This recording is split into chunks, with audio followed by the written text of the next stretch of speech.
Are you a business owner here in the Tampa Bay area but wanting to buy a house? I've got a great loan option for you.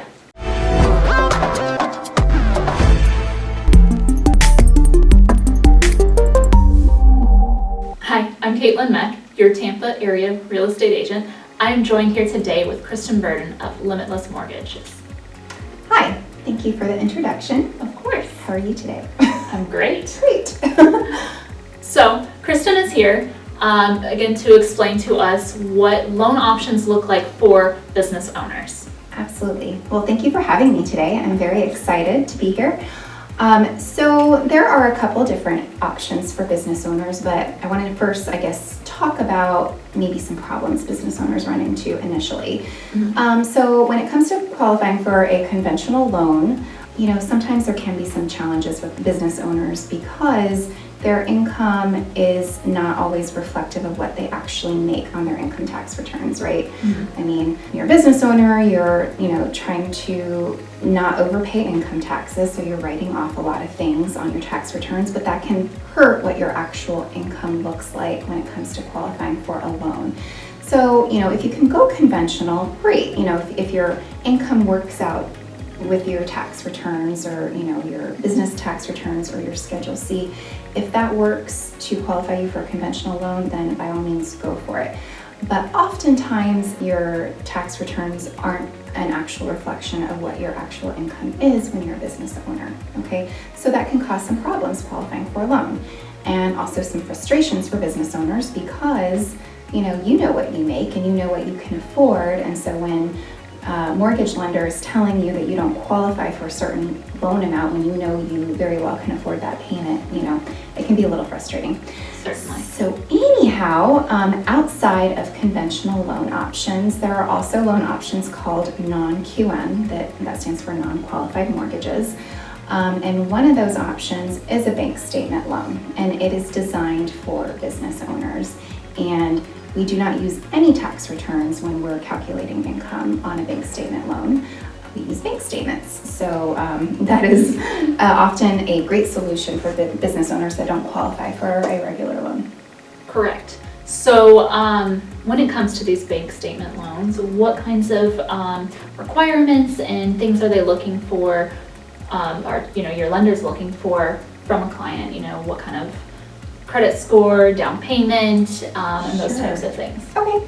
Well, first of all, to qualify for a bank statement loan, it is designed for business owners. Okay, so your primary borrower cannot be receiving W-2 income, or they can, but they can't use that income to actually qualify for this type of loan. It has to strictly be business income.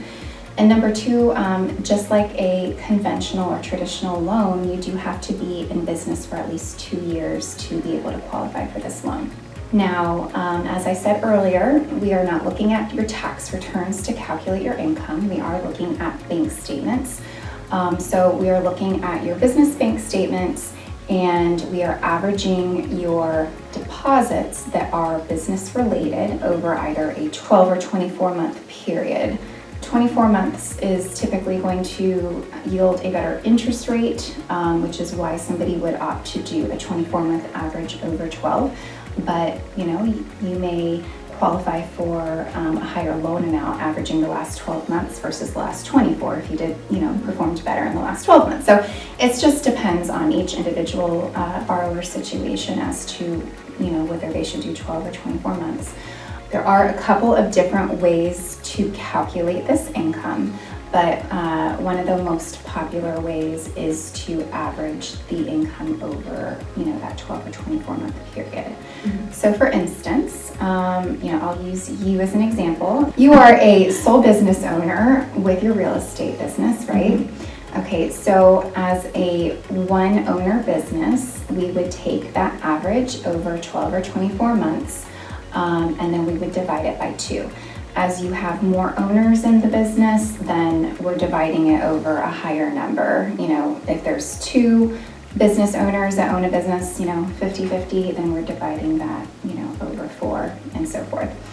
And then, we're using that average as your income. Okay. now, as far as credit, that is going to depend on the lender, what the minimum credit score they will allow. Generally speaking, 660 is what I see most lenders require as far as minimum credit score. All right, the next thing you asked me was about down payment requirements or loan to value. So on a purchase, we are looking for at least 10% down. On a refinance, 90% loan to value, which is fairly easy to achieve this day and age because people's property values have gone up so much. So the other question you asked me was about debt to income ratios. The maximum debt to income ratio that I have seen is 50%, but sometimes it's in the low 40s. Again, it depends on the lender. Cool. Okay. The next question that I do have is the loan limits and everything. How high of a loan can they get if they, how high do some of these loan programs go? Yeah, most of them go up to about $3 million. And another thing I wanted to add, I'm sorry, not to take away from that question that you just asked, but I think another important thing to remember about the bank statement loan. So I'm just going to talk about a conventional loan for a quick second here. With a conventional loan, if I put 20% down, or if I'm refinancing and my loan to values, at least 80% or less, I don't have to pay mortgage insurance. So with a bank statement loan, there is never a mortgage insurance requirement. So even if I'm only putting 10% down or have a 90% loan to value, if I qualify for this loan, I am not paying mortgage insurance. So I wanted to make sure I explained that. But yes. Okay, so no PMI on these loans, which is great. That's fantastic. So the last question I have for you today, Christen, is the type of properties that this works for. Like, is it for any property, that we can find, or, what does all that look like? Sure. So you can do a bank statement loan on a primary residence, a vacation home or a secondary home, or even an investment property. Pretty much any property 1 to 4 units. There are some properties that might not qualify, but generally speaking, most 1 to 4 unit properties will qualify. Cool. So this could be an option maybe for somebody who's trying to house hack as well. Yes, absolutely. Cool. Awesome. Well, thank you so much, Christen. Yes. If you have any questions any further on these programs or any of the other programs that Christen does work with, or on getting a loan here in the Tampa Bay area for a house, give me a call or Christen a call. Subscribe to my channel if you want any more information about the Tampa Bay area, and check out this playlist here on the home buying process.